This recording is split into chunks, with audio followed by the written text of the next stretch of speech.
இன்றே டவுன்லோட் செய்து உங்கள் ஃபேவரட் ஷோக்களை என்ஜாய் பண்ணுங்க. சொல்ற மாதிரி காரியத்தை பண்ணிருந்தா இந்நேரம் வாய் கிழிய பேசியிருப்பான்.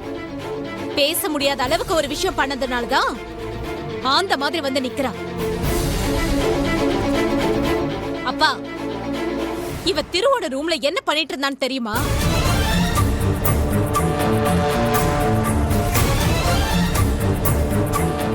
ஏய், இப்ப நீ வாய் திறந்து பேச போறியா இல்லையா?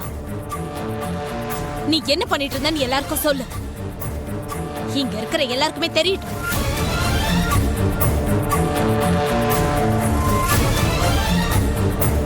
என்னதான் பிரச்சனை? நீ எதுக்கு பேசாம இருக்க? நான் இன்னும் கொஞ்சம் எச்சரிக்கையா இருந்திருக்கணும். இப்போ இந்த பிரச்சனையை எப்படி சமாளிக்க போறேன்னு தெரியலையே.